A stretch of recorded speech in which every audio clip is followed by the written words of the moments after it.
This is the Command & Conquer General's campaign on brutal difficulty.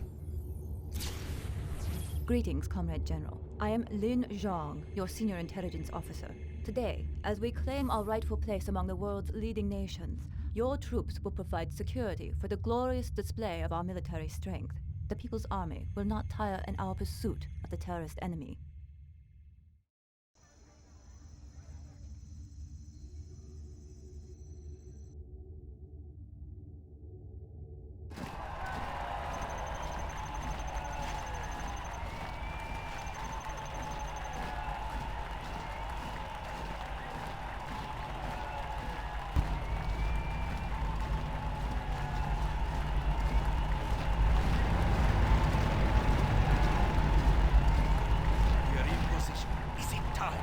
The package has been secured and will arrive as planned.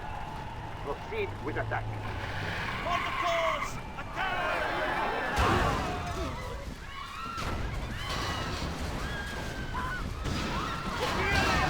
All units return fire! Group 3, circle the air! There are too many of them!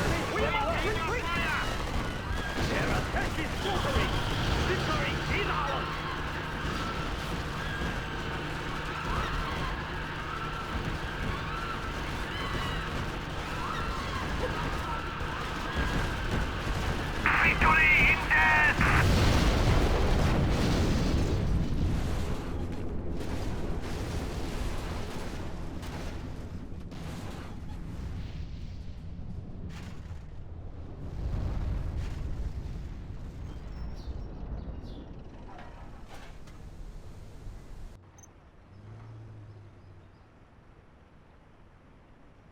The GLA hope to deter us with their cowardly Dragon attack. tank. We will now I strike don't back. remember much about this mission, but I do remember that the first missions are always the easiest, so I'm just gonna barrel through this. General, our base is under Besides, attack. my vehicle choices are so limited, there's not too many ways that you can fuck this one up, I can imagine. It's been about 10 years since I played this one, so we'll see what I can remember here. Though it does simplify things, I do kind of enjoy the lower tech level just a little bit, because where else are you going to see a fight like this? You're probably not going to see anybody use a bunch of red guards and dragon tanks online, or even in a skirmish, really. Let loose the juice. Thinking about it, I don't think I've ever seen high-level players play with the limited tech tree, you know? Though I can understand why they wouldn't, because simplifying the game makes it a little bit less skill-based, you know, but on the same end, it's interesting to see people adapt new strategies and figure out new ways to play when there's a limitation set in place. Though that's coming from somebody who likes to go with no super weapons online, but will use super weapons on the bots all day long. It reminds me of the days that you'd host a game with no super weapons in the title, then someone would join and immediately just rush to build super weapons because they know you're not going to be prepared for it. Oh, that was some scumbag shit. But then again, there wasn't a no super weapons mode built into the game, but the excuses people come up with just to get an edge on you is pretty fucking sad. Those are the same kind of people that always have an excuse for why they use the map hack. Remember, the most common one I heard is that everybody else is using a map hack, so it's okay for me to use one. The only thing sadder than being awful at something that you love is cheating at something that you love. You know what, I take that back. The saddest thing is that a lot of those people pay for those hacks because they don't know how to get them otherwise. So they just go to a guy that has a copy of the hacks and pay them like $40 or, hell, maybe even $100. Those kind of people just have a shitload of money and aren't used to being told no. So they buy the hack and then they play online and, you know, beat all the poor people with their fucking hack. I take solace in the fact that none of those hacks are a 100% guaranteed winning solution. For example, the map hack's pretty damn good and you can use it to get a huge edge over your opponent, but if your opponent's just better than you are, then just being able to see them's not going to be enough to beat them. The thing about losing is if you never lose and somebody beats you once, you're always going to remember that loss. It's never going to leave your fucking head.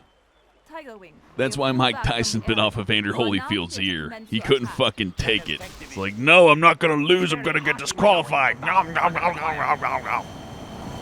That was a killer Mike Tyson impression. Anyhow, losing in a game's nothing to get worked up over, and winning in one, while something to be proud of, after a certain point, it's not something to be excited about either. Unless you're pulling something like $120,000 off of a StarCraft tournament. Or you know what, fuck it. If you just pull in $500 off of a game tournament, that's a victory to be proud of, you know? Because, you know, it took organization. The players were cherry-picked, so everything was a real competition. But just smashing the shit out of people in random lobbies isn't really a huge achievement. Everything ready here. Not to mention, anybody who has an online profile with 0 losses is a dirty fucking liar. Because there's no fucking way you learn how to play a fucking video game without losing. That just doesn't fucking compute. There's a step missing there. For somebody to play an online game and legitimately have 0 losses in it as in never losing the fucking game ever, that would have to be some kind of statistical anomaly at best. You know, at best you're very fucking lucky and you only played against people that were really shitty at the game so that you could learn off them. Just thinking about that gives me a headache, because you know there's people out there that think that, you know, they believe the lie. Like, no, when I played the game I immediately knew everything about it. Oh my god. Fuck those people. They don't ruin the game, but yeah, it does make playing random lobbies really fucking disappointing. You either have the map hackers or the tryhards, and they're both equally agitating. At least if you're looking to just play the game. I'm not talking about winning, you know. Losing isn't the worst thing. It's when you lose against somebody who's not playing fair. Then you didn't actually have a game, and, well, who wants to spend 30 minutes just to test out some asshole's map hacks? That's not fun.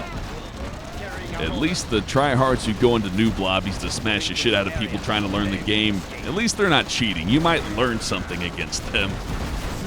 Even though it's the equivalent of going up to some 5-year-old playing basketball, taking the ball away from him and just dunking in his fucking face and go, "Booyah! You little shit! You don't know how to play basketball!"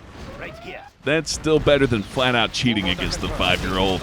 You know, like shooting steroids up before you do that and just breaking his fucking neck when you dunk in his face. But that's where I'm fucking up. See, you can't try to understand people like that. It's like trying to understand a murderer or somebody who steals from the poor, or just crazy people in general. There's no point trying to understand why they're like that. Best thing to do if you catch a cheater is to take down their name, maybe try to record some video footage of them cheating just in case, you know, Valve wants evidence, which actually can get people banned. Done that a couple of times, but yeah, get some video evidence, maybe a screenshot, then just leave the game. You know, don't give yourself any further of a headache. Don't waste any more time on it, because they're just going to buy another copy of the game in another account. So, you know, you can't really stop them. You can just inconvenience them and cost them another $30 here and there, which is just fine with me, because that's a victory in its own right. I mean, they got to take the time to buy another copy and reinstall it. That's way more time than you lose from a shitty game. And I managed to talk this entire mission about everything but the mission itself. Ah, well, that's okay. I highly doubt anybody's gonna look up a strategy for the first mission on any Command & Conquer game. If you need that much help, you probably should do the training mode first. I'm pretty sure all these games have a training mission. Thinking about it, they don't have any unit production, so I don't see how you could actually lose this one. You know, they're eventually going to die. The units they send are going to die to the Battlemaster tanks. That's just how that's going to work. Hell, I think even if you spent all of your money on Red Guards, you would eventually push through. So, yeah, I don't think you can lose this one. Though if there is somebody watching this for the strategy on this mission, I'm really sorry. I don't mean to offend you. It's just a really easy mission. Anyhow, it always gets harder down the line, so thanks for watching, and I'll see you next time with the harder mission.